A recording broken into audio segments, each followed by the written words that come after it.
America. We are endowed by our Creator with certain unalienable rights: life, liberty, and the pursuit of happiness. At Grand Canyon University, we believe in equal opportunity, and the American dream starts with purpose. To serve others in ways that promote human flourishing and create a ripple effect of transformation for generations to come. Find your purpose at Grand Canyon University. Private, Christian, affordable. Visit gcu.edu. A science story, huh? These NYU scientists, I felt really right. I was so and I just thought, well, I figured it out. It was that golden moment. Because science was on my side.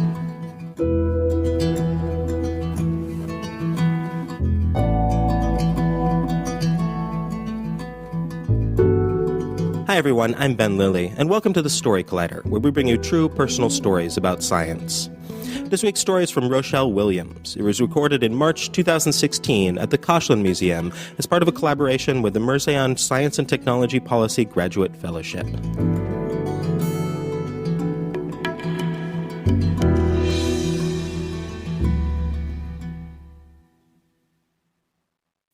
I think you're in the wrong class. So those were the first words I heard when I entered day one in a graduate physics course while I was pursuing my doctorate in engineering science at a predominantly white institution. Not a hello, how are you doing, welcome. No, and all but uttered, you don't look like us, so you must be in the wrong place.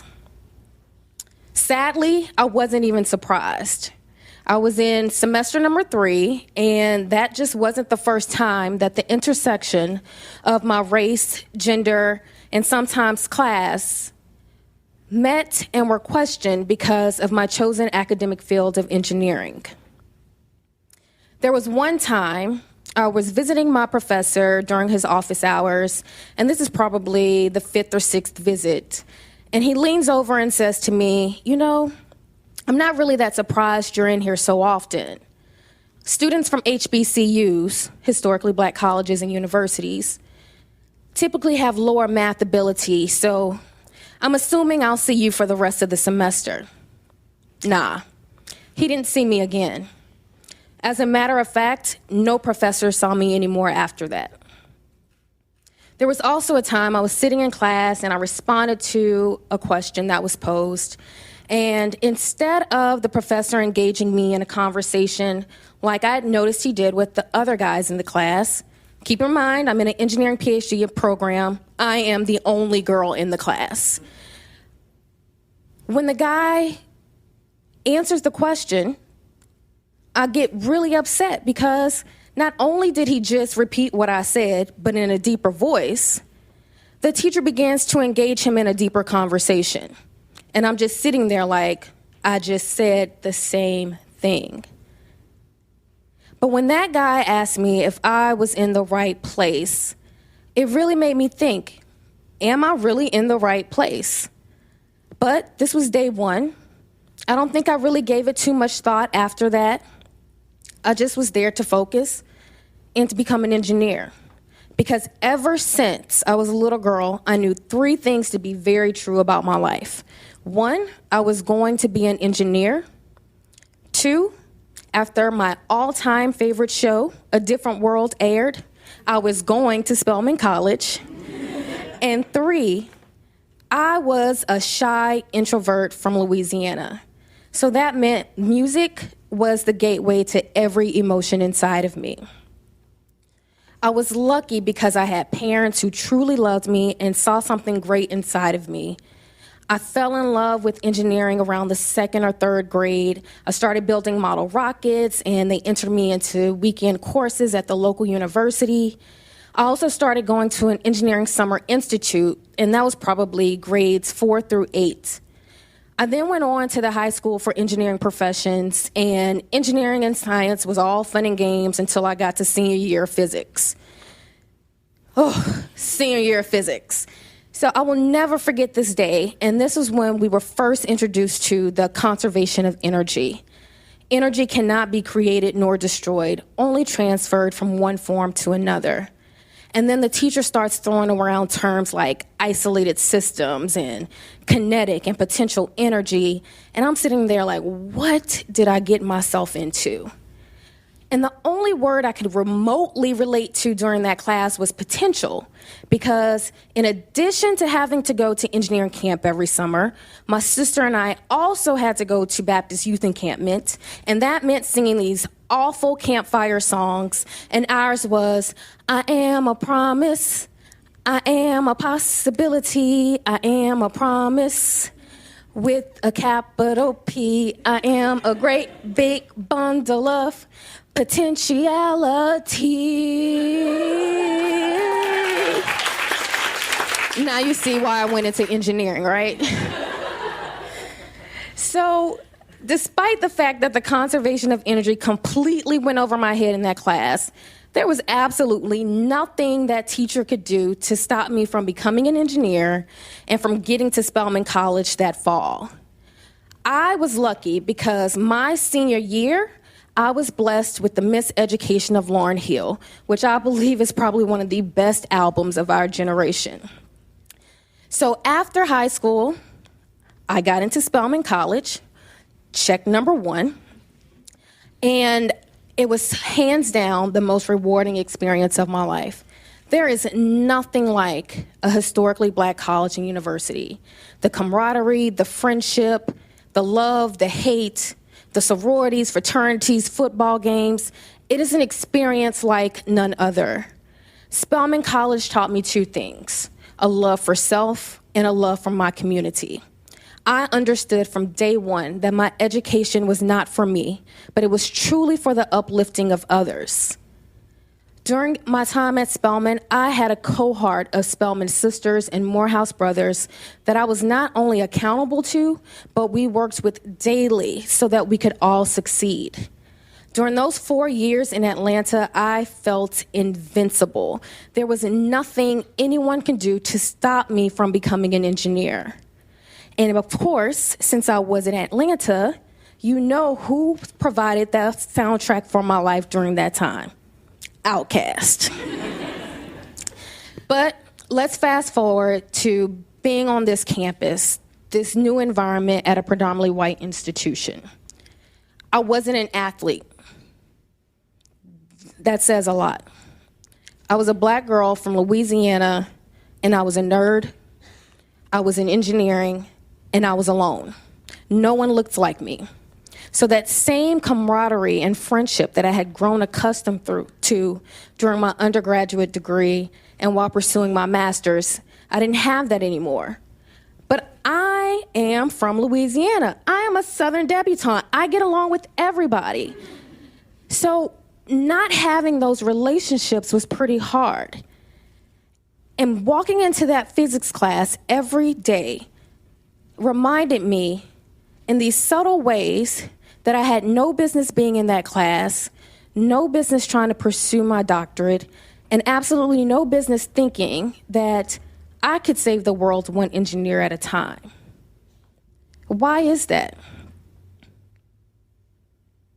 By the middle of the semester, I had made the decision I was done.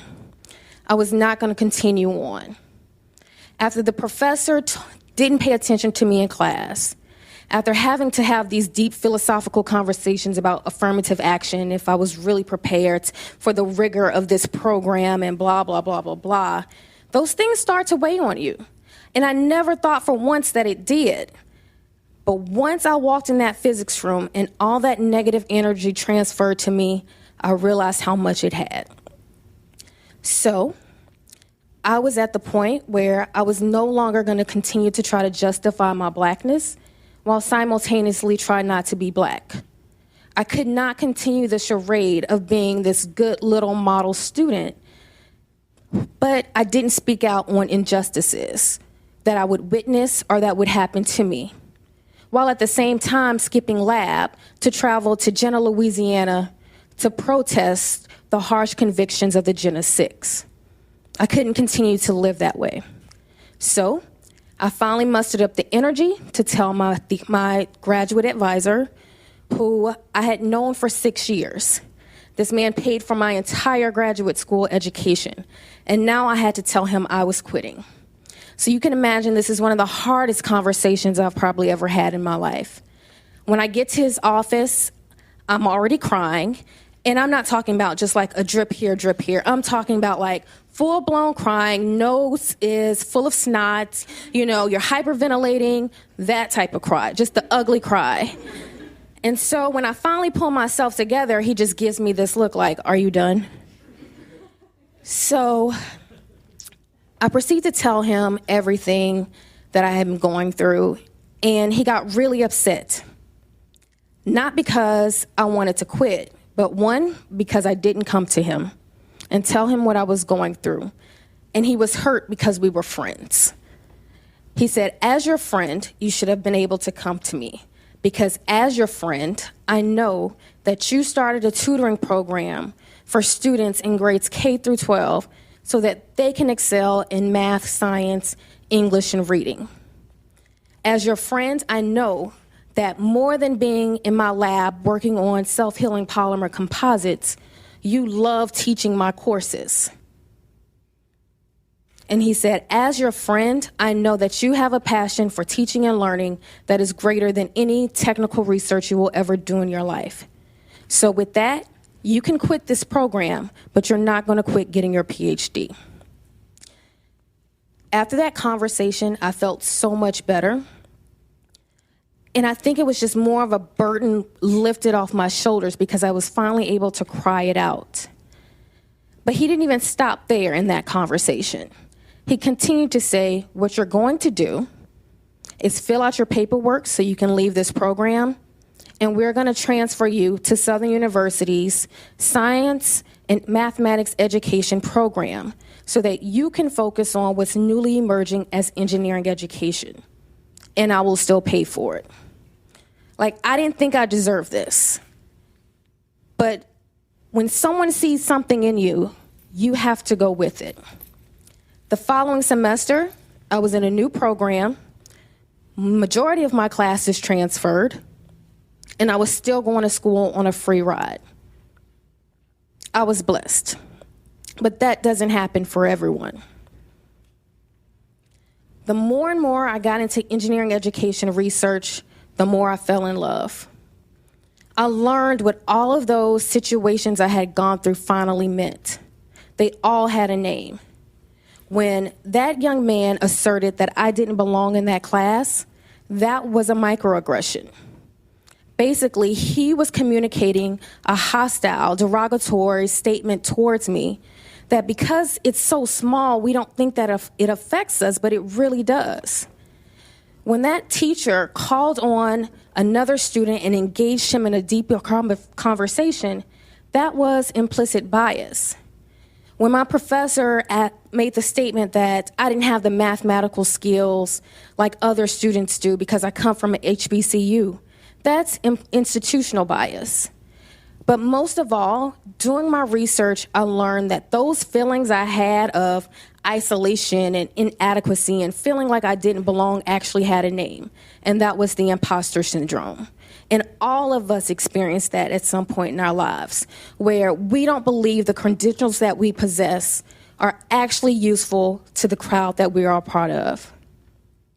I'm lucky, I'm blessed that I'm one of the few who was able to make it through.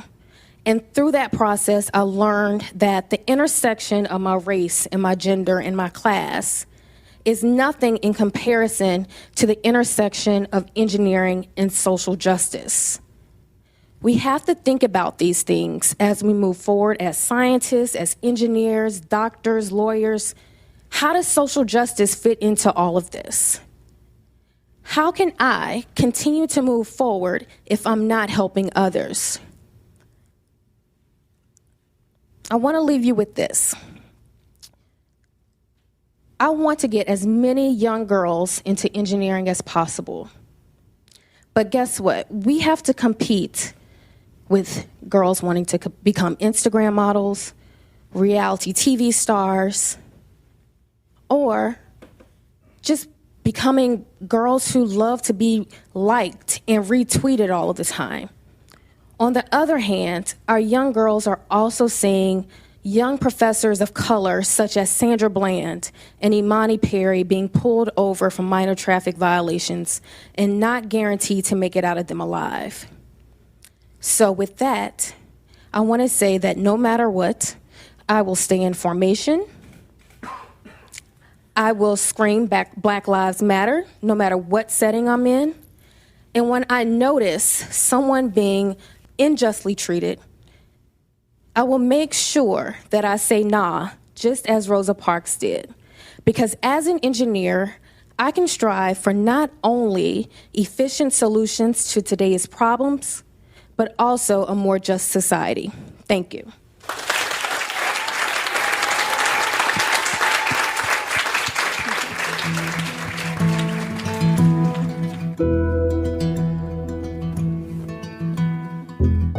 That was Rochelle Williams. Rochelle is a Louisiana girl, Spelman woman, and lover of all things football. No stranger to implicit and institutional biases, she's an advocate for women of color in STEM and the relevancy of historically black colleges and universities. She has a BS in physics from Spelman College and both her Master's of Engineering in Mechanical Engineering and Ph.D. in Science and Mathematics Education from Southern University and A&M College. The Story Collider is produced by me, Brian Wecht, Aaron Barker, Ari Daniel, Christine Gentry, Skylar Bear, Shane Hanlon, Lucy Waldron, and Liz Neely. The podcast is produced by Rose Eveleth. Additional help from Brooke Williams, Lena Groger, and Justin D'Ambrosio. The theme music is by Ghost. Special thanks to the Koshland Museum for hosting the show, to the Mirzayan Science and Technology Policy Graduate Fellows for being amazing partners, and to Good Advisors for good advising. Thanks for listening.